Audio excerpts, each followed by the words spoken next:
저희 기도학교 임원 모임에서 제가 새로운 소식이 아니 정보를 하나 듣게 됐습니다. 690이라는 게 있다는 거예요. 제가 불분명하게 말하는 것은 그냥 가볍게 들으라는 그런 이야기입니다. 목회자나 성도들에게 69세가 되면 들어오는 영이 있대요. 확실한 것은 이 영은 성령은 아닙니다. 그런데 너무 독특한 영이어서 이 영이 들어왔는지 들어오지 않았는지 모두가 다 알 수 있다는 거예요. 목회자로 예를 들면 69세가 되면 그동안 정말 존경을 받으면서 목회하던 목회자들이 이상해지기 시작한다는 거예요. 이전의 삶과는 너무 반대되는 결정을 하기도 하고, 이 말이 수시로 바뀌어서 주변의 사람들에게 큰 혼란을 던져주기도 하고, 또 누가 봐도 이상한 행동을 해서 사람들을 곤욕스럽게 하기도 한다는 것입니다. 때로는 목회자에게 들어온 690 때문에 교회가 큰 어려움에 빠지기도 한답니다. 납득하기 어려운 말도 하고 이해하기 어려운 결정도 합니다. 주변 사람들과 좋은 관계도 깨어지게 만들고, 지금까지 정말 수십 년 동안 쌓아놓았던 목회의 결과물도 한순간에 다 날려버린다는 거예요. 이런 일들이 69세가 되면 일어난다고 해서 웃자는 의미로 690이라는 신조어를 만들었습니다. 여러분, 인터넷에서 쳐보지 마십시오. 없어요. 제가 행여나 그런 영이 진짜 있나 싶어서 막 조사를 했더니 그런 건 없대요. 그냥 만들어낸 이야기예요. 목회자들이 은퇴하기 직전에 또 은퇴한 이후에 이상한 행동을 하는 것은 바로 이 690이 들어왔기 때문이란 거예요. 그러면 목회자들만 그럴까요? 감사하게도 아니랍니다. 성도들도 마찬가지래요. 갑자기 분별력이 없어져서 유산과 관련된 이상한 결정을 내리기도 하고, 자녀들에 대해서도 이전과는 완전히 다른 말과 행동을 하기 시작하고, 심지어 어린아이처럼 행동을 하기도 한답니다. 그래서 가정에 큰 어려움이 생깁니다. 그러니까 교회에 대한 태도도 바뀌고 성도에 대한 태도도 갑자기 바뀐다는 거예요. 부끄러움도 없어지고 죄의식도 없어지고 그동안 순정했던 말씀도 없어지고, 성도도 보는 앞에서 말과 행동을 이상하게 한답니다. 소리를 지르기도 하고 도저히 화해나 용서가 되지 않는다는 거예요. 이런 일들이 성도들이 69세가 되면 일어난다고 해서 690이라고 합니다. 근데 제가 이 이야기를 서로 웃으면서 이렇게 대화를 나누다가 이 690이 훨씬 이전에 찾아올 수도 있겠다. 실제로 긴 시간 성도들과 함께 하다가 보면 이 690이란 것이 훨씬 일찍 찾아온 성도들도 있어요. 우리가 이스라엘 초대 왕인 사울을 예를 들면, 물론 사울은 악령이 든 거죠. 악령. 이 690을 악령이라 하긴 어려워요. 그냥 이상한 행동과 말을 하게 하는 그런 의미에서 웃자고 한 말입니다. 그런데 이 초대 왕인 사울에 있어서는 훨씬 더 일찍 이상한 말과 행동을 하기 시작했어요.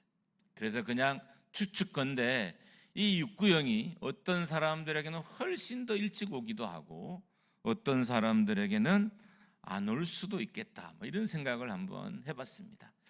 옆 사람과 인사하겠습니다. 나는 아닙니다. 웃자고 인사를 하는데 그 정색하고 인사를 안 하시면 어떻게 합니까? 자, 인사합니다. 나는 아닙니다. 우리 교회에 남자 청년 중에 정말 이쁘게 인사하는 청년이 있어요. 이 청년 꼭 한번 제가 칭찬을 해주고 싶었는데, 우리 유치원에서 아이들이 인사한 것처럼 항상 이게 배꼽에 손을 얹고 이렇게 인사를 해요. 자, 여러분 배꼽에 손 얹고 한번 인사하겠습니다. 나는 아직 아닙니다. 시작. 나는 아직 아닙니다. 웃자고 하는데 막 싸우라고 덤벼들면 안 돼요. 오늘 본문은 주기도문에 대한 말씀이에요. 오늘은 제가 한 절만 딱 보려고 합니다. 11절이에요. 같이 한번 크게 읽을까요? 시작. 오늘 우리에게 일용할 양식을 주시옵고. 이 11절은 어떤 내용이냐 하면 일용할 양식에 대한 기도라는 거예요. 그런데 성도들이 과연 이 매일 필요한, 그날만 필요한 일용한 양식에 관심이 많을까요? 아니면 더 큰 규모의 양식이 많을까요? 대부분의 성도들은 일용한 양식을 구하는 것보다 더 큰 규모의 양식을 구해요. 예를 들면 평생 먹어도 남을 양식, 평생 먹고도 남아서 자녀들에게 물려줄 수 있는 좀 더 큰 양식에 관심이 많지, 일용할 양식에는 큰 관심이 없어요. 근데 예수님은 제자들에게, 또 동일하게 여러분과 저에게죠, 일용할 양식을 위해서 기도하라는 거예요. 제발 큰 양식에 관심 말고 규모가 큰 양식에 너희 마음을 두지 말고 일용할 양식을 위해서 너희가 날마다 구하는 삶을 살아라, 이렇게 권면하시는 것입니다. 우리에게 평생 먹을 양식, 큰 규모의 양식, 몇천 명을 먹일 양식이 아니라 일용할 양식을 구하라고 하시는 거예요. 이게 도대체 어떤 의미일까요? 주기도문은 예수님께서 제자들에게, 제자 공동체에게 가르친 기도문이에요. 그 당시에는 이 신앙 공동체마다 그 공동체를 특정 지을 수 있는 대표적인 기도문이 있었어요. 그래서 예수님의 제자들은 그 공동체처럼 자기들도 매일 할 수 있는 기도를 가르쳐 달라라고 예수님께 요청했던 거예요. 그러니까 기도를 하지 않거나 기도를 몰라서 기도를 가르쳐 달라고 한 것이 아니라 다른 공동체들처럼 공동체들을 연합하게 하고 하는 좀 대표적인 기도문을 우리에게도 주십시오라는 부탁을 제자들이 예수님께 한 것입니다. 그 당시 대표적인 기도문을 가지고 있는 공동체가 바리새파 공동체예요. 이 바리새파에는 특별히 좀 특징적인 두 가지 기도문이 있었는데, 하나는 아미다라는 기도문과 하나는 쉐마라는, 쉐마는 우리가 잘 알고 있죠. 이 두 가지 기도문이 그 당시 바리새파들의 공동체의 기도문이었어요. 에세네파도 기도문이 있었고 쿰랑 공동체도 기도문이 있었어요. 이 공동체는 같은 것 같지만 긴 세월을 보면 다른 공동체이긴 해요. 그래서 이 두 공동체에도 기도문이 있었어요. 심지어 예수님과 동시대 사람인 세례 요한 공동체에도 기도문이 있었습니다. 그래서 제자들도 예수님께 우리도 그들과 같은 기도문을 주셔서 우리가 매일 그 기도를 할 수 있도록 해 주십시오라고 요청을 한 거예요. 바리새파의 기도문 중에 아미다라는 이 기도문이 있는데, 이 기도문이 이제 지금 이스라엘 백성들이 하고 있는 기도문의 대표적인 모습이에요. 그러니까 서서 기도하는 거예요. 서서. 그리고 18가지의 축복으로 되어 있어요. 그래서 매 기도할 때마다 18가지의 축복문을 낭독하면서 기도합니다. 그래서 예수님의 제자들도 우리도 저 사람들처럼 기도문을 좀 가르쳐 주십시오라고 해서 요청한 것이 주기도문이죠. 그래서 예수님은 주기도문을 제자들에게 가르쳐 주셨습니다. 그 주기도문 중에 의문이 가는 게 있어요. 바로 일용할 양식에 대한 거예요. 왜 하나님은 좀 더 예수님은 큰 양식을, 더 많은 양식을 구하라고 하지 않고 왜 제자들에게 일용할 양식을 구하라고 했을까요? 오늘은 이 말씀을 좀 고민하고 함께 기도하려고 합니다. 일용할이라는 단어의 헬라어는 에피우시오스라는 헬라어예요. 이 헬라어는 정말 성경에 드물게 나오는 단어예요. 그래서 누가복음과 마태복음 딱 두 곳에만 나와요. 그래서 이 단어의 의미가 이렇다 저렇다 하기가 되게 어려워요. 그렇지만 대부분의 학자들은 이렇게 봅니다. 생존을 위한 존재의 필수적인 매일의 충분한 빵. 이게 이제 일용할 양식을 이렇게 정리해요. 생존을 위한 존재의 필수적인 매일의 충분한 빵. 그러니까 하루 생존에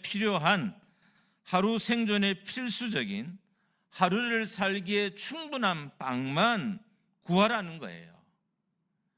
본문에 이렇게 오늘이라는 단어가 있죠. 오늘 우리에게 일용할 양식을, 이 오늘이 세메론인데, 세메론에 필요한, 그러니까 오늘에 필요한만 양식을 구하라라고 제자 공동체에게 기도문을 가르쳐 줬던 거예요. 도대체 왜 그랬을까요? 아니, 좀 더 많은 걸 소유하도록 시켜야 여러분 공동체가 부유해지지 않나요? 더 많은 양식을 소유해야 1000명, 10,000명이 먹을 수 있는 양식을 소유해야 예수님의 제자 공동체가 더 힘이 있어지고 더 영향력이 있어지는 게 아닐까요? 근데 예수님은 아니라고 하시는 거죠. 오늘에 필요한 오늘의 양식만을 구하라라고 기도를 가르쳐 주셨습니다. 왜 그랬을까요? 한번 상상을 해보시죠. 추측을. 만약에 평생 먹을 양식이 여러분의 창고에 쌓인다면 과연 우리가 하나님을 진심으로 찾을까요? 여러분의 창고에 평생 먹어도 남을 양식이 쌓인다면 여러분이 정말 진실된 마음으로 하나님을 찾을까요?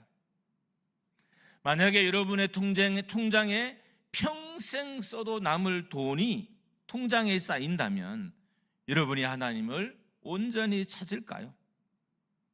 아마 우리는 그 양식이 창고에 쌓이는 순간 하나님께 멀어지기 시작하고 하나님께 불순종하기 시작하고 하나님을 점점 떠나려고 할 거예요. 만약에 여러분과 제 통장에 10억, 20억이 돈이 들어오잖아요. 그러면 내가 정말 하나님의 비전을 어떻게 이룰까 이런 고민을 하며 하루를 사는 것이 아니라 이 돈을 어떻게 관리할까에 온 신경을 쏟으며 살아갈 거예요. 예수님은 이 사실을 알았던 거예요. 오늘 필요한 양식의 이상의 것들을 소유하는 것이 공동체에 예수님의 제자들에게 어떤 일을 일으키실 것을 정확하게 아셨던 거예요. 그래서 오늘에 필요한 오늘의 양식만을 구하라고 명령하셨던 것입니다. 여러분의 자산을 관리하는 일보다 하나님을 섬기는 일에 더 열심이십니까? 여러분이 소유를 관리하는 것보다 하나님의 나라를 섬기는 일에 더 열심이냐고요. 여러분의 집을 다듬고 하는 것보다 여러분이 더 많이 이익을 내기 위해서 막 애쓰고 막 그래프를 보고 앉아있는 것보다 정말 하나님에 대해서 더 열심이냐고요. 예수님은 우리의 약함을 보셨어요. 그래서 제자들에게 이 제자 공동체가 유지되는 비결도, 제자들이 평생 정말 하나님 나라를 구하며 사는 비결도 오늘의 양식만을 구하고 사는 거라는 것을 아셨던 거죠. 그래서 오늘의 양식을 구하라라고 명령하셨던 것입니다. 돈이 쌓이면, 부동산이 쌓이면, 자산이 늘어나면 하나님을 예배하고 하나님께 순종하는 일보다 그것을 관리하는 일에 더 집중을 해요. 그것을 관리하다가 오히려 하나님의 명령을 어기고 하나님의 말씀을 어긴 일들이 더 많아진다는 거예요. 여러분이 세상에서 높은 자리에 오르면 정말 하나님을 더 많이 신경 쓸까요? 아닙니다. 그 자리를 유지하는 일에 더 많은 신경을 쓰는 거예요. 하나님의 말씀에 더 예민하기보다는 사람의 소리에 더 예민해지기 시작하고, 적당한 시간이 지나면 하나님의 소리는 아예 들리지도 않는 거죠. 이 사실을 아신 예수님께서 제자 공동체가 끊임없이 능력의 공동체로 머물기 위해서 하나님의 비전에 온 신경을 다 쏟아붓는 공동체로 끝까지 머물게 하기 위해서 오늘의 양식만을 구하라고 요청하셨던 것입니다. 오늘의 양식만을 구하라는 것은, 일용할 양식만을 구하라는 것은 단순히 그냥 오늘의 양식만을 구한다는 의미보다는, 그 단편적인 의미보다는 좀 더 복잡한 의미가 또한 이 안에 있어요.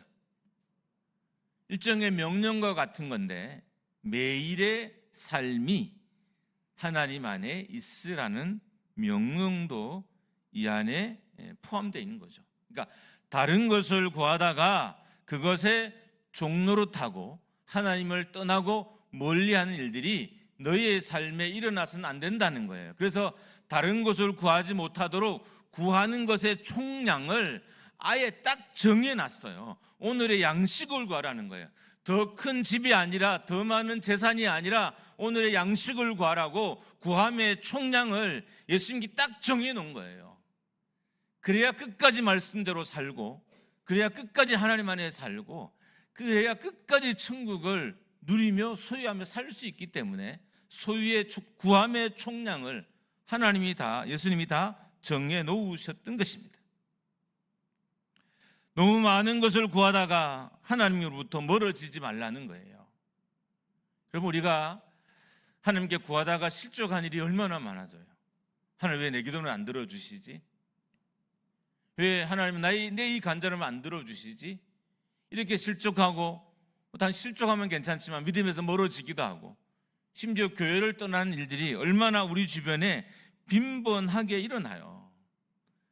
예수님은 이 사실을 아셨던 거예요. 자신의 제자들이, 자기의 공동체가 끊임없이 자기 안에 있기 위해서는 구함의 총량인 오늘의 양식을 구하라고 딱 정해놓은 거예요. 그래서 너희가 오늘의 양식만을 구하고 살아라 라고 명령하시는 것입니다.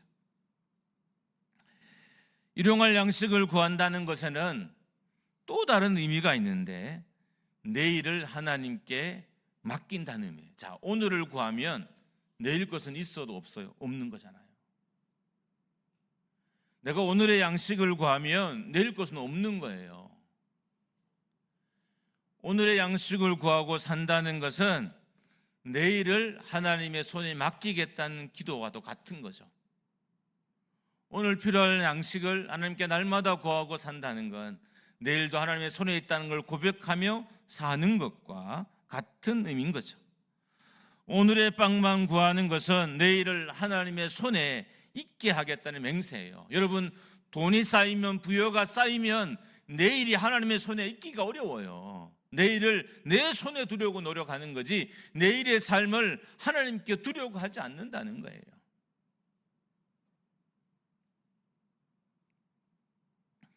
오늘의 양식을 구한다는 것은 나의 평생을 하나님의 손에 맡기겠다는 맹세입니다. 그래서 일용할 양식을 구하라는 거죠. 우리의 창고에 재물이 쌓이면, 필요 이상 쌓이면 반드시 하나님과의 관계는 깨어져요. 왜냐하면 하나님과 재물을 겸하여서 섬길 수는 없기 때문입니다. 마태복음 6장 24절 말씀입니다. 우리 같이 한번 큰 소리를 읽습니다. 시작. 한 사람이 두 주인을 섬기지 못할 것이니 혹 이를 미워하며 저를 사랑하거나 혹 이를 중히 여기며 저를 경히 여김이라. 너희가 하나님과 재물을 겸하여 섬기지 못하느니라. 우리의 창고에 재물이 쌓인 즉시 우리의 주인을 향한 나의 태도는 바뀔 거예요. 여러분과 저의 통장에 필요한 이상의 돈이 쌓이는 즉시 하나님을 향한 우리의 태도는 반드시 바뀌게 돼 있어요. 왜요? 결코 두 주인을 섬길 수 없는 거예요. 그러니까 인생에 한 주인만 있게 하겠다는 기도가 오늘의 양식을 구하는 기도인 거죠. 내 평생의 주인은 오직 하나님밖에 없습니다. 내 평생의 주인은 하나님밖에 없습니다. 이걸 인정하고 구하는 기도가 오늘의 양식을 구하는 기도라는 것입니다. 그러니까 재물이 너의 인생의 주인 되지 말게 하라는 거예요. 여러분, 물질이 주는 평안이 있습니다.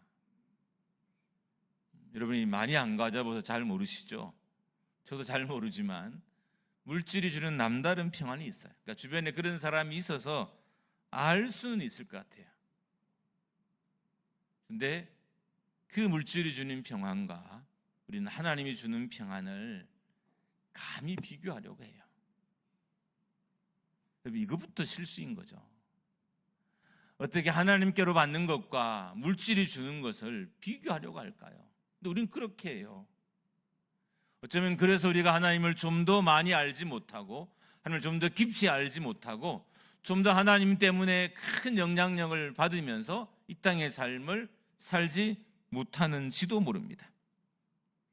디모데전서 6장 17절 말씀입니다. 같이 한번 읽습니다. 시작. 내가 이 세대에 부한 자들을 명하여 마음을 높이지 말고 정함이 없는 재물에 소망을 두지 말고 오직 우리에게 모든 것을 후히 주사 누리게 하시는 하나님께 두며. 여러분, 내일의 풍요는 하나님을 떠나게 합니다. 내일의 결핍이 여러분과 저를 하나님 안에 있게 하는 거예요. 그래서 예수님은 내일의 결핍을 구하라고 요청하는 거죠. 내일의 풍요가 아니라 내일의 결핍을 구하라는 거예요. 그래야 너희가 하나님 안에 있을 수 있다는 것입니다. 일용할 양식을 구한다는 것은 내일의 삶을 철저하게 하나님께 맡기겠다는 맹세와도 같아요. 하나님, 내일의 주인공은 하나님이십니다. 내 인생의 내일의 주인공은 하나님입니다 라는 고백이 일용할 양식을 구하는 고백이라는 거예요. 기도라는 거예요. 그래서 그 기도를 제자 공동체들에게 하라라고 명령하신 것입니다. 이스라엘 백성들은 이미 광야에서 이렇게 사는 훈련을 한 적이 있어요. 그러니까 조상들의 훈련을 간접적으로 들었죠. 경험은 못했지만 들었어요. 이스라엘 백성들은 광야에서 매일의 만나만 거두어야 했어요. 만약에 좀 더 많이 거두면, 그러니까 먹을 것 이상을 거두면 벌레가 생기고 냄새가 나서 먹을 수 없게 되었습니다. 여러분, 오늘의 양식을 구한다는 것은 내일을 철저하게 신뢰하는 자만이 할 수 있는 거예요. 오늘의 양식을 구하는 기도를 할 수 있는 성도가 누구냐? 내일을 철저하게 하나님의 손에 맡기는 사람만이 오늘의 양식을 구하는 기도를 할 수 있다는 것입니다. 내일의 신뢰가 없으면 오늘의 양식을 구할 수 없습니다. 내일의 신뢰가 없는 이스라엘 백성들은 광야에서 40년 동안 배불렀어요. 내일의 신뢰가 있는 백성들은 40년 동안 광야에 배를 불렀어요. 반대로 내일의 신뢰가 없는 이스라엘 백성들은 광야에서 다 죽었습니다. 여러분, 내일의 신뢰가 오늘의 풍요를 만들어가요. 하나님, 내일도 나의 하나님이시고, 내일도 하나님 나를 통치하시고, 내일도 하나님이 나의 인생을 붙잡고 하나님의 손에 있게 하실 거라는 이 확신이 오늘의 삶의 풍요를 결정한다는 거예요. 그래서 제자들에게 오늘의 양식을 구하라 라고 명령하셨다는 것입니다. 하루치의 양식만 구하는 기도는 철저하게 내일의 삶을 하나님께 맡기겠다는 기도인 거예요. 그렇다고 여러분이 오늘 하루의 양식을 구하러 살 수는 없죠. 왜냐하면 이미 우리에는 쌀포대가 있어요. 그런 수렵을 하던 그런 시대의 삶은 아니잖아요. 그렇지만 우리가 이 말씀을 들으면서 내가 뭔가가 잘못되었는지는 금방 알 수 있어요. 내가 내일을 하나님 손에 맡기고 있지 않구나. 내일을 전적으로 하나님을 의지하지 않고 있구나는 누구나 다 깨달을 수 있는 말씀입니다. 내일의 하나님을 신뢰하지 못하면 오늘의 풍요는 없습니다. 하나님은 오늘에도 공급자이시고 하나님은 내일에도 공급자이신 거예요. 그 하나님을 고백할 때 하나님의 공급을 경험하면서 살 수 있게 되는 것입니다. 우리가 천국의 풍요를 누리지 못하는 것은 내일의 하나님을 신뢰하지 못하기 때문인 거예요. 오늘처럼 내일도 동일하게 나를 먹이실 것을 신뢰하지 못하기 때문에 동일하게 내일의 풍요를 못 누리게 되는 것입니다. 마태복음 6장 34절 같이 한번 봅니다. 시작. 그러므로 내일 일을 위하여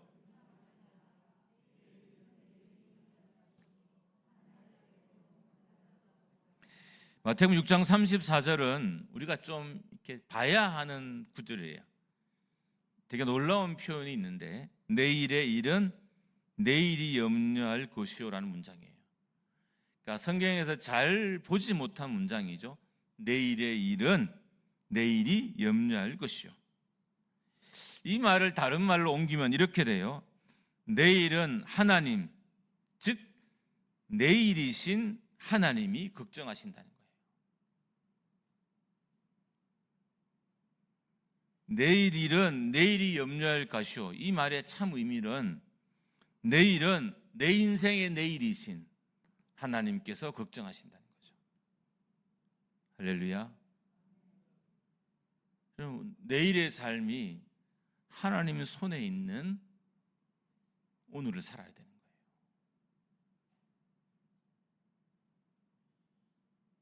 내일의 삶이 하나님의 손에 있는, 내일은 내일의 하나님이 걱정하신다. 나의 내일의 하나님께서 내일을 걱정하신다는 거예요. 그래서 너는 오늘을 살아라, 이렇게 명령하시는 것입니다. 하나님은 오늘의 공급자이자 동시에 내일의 공급자이십니다. 이것을 믿고 신뢰하기를 주님의 이름으로 축원합니다. 할렐루야.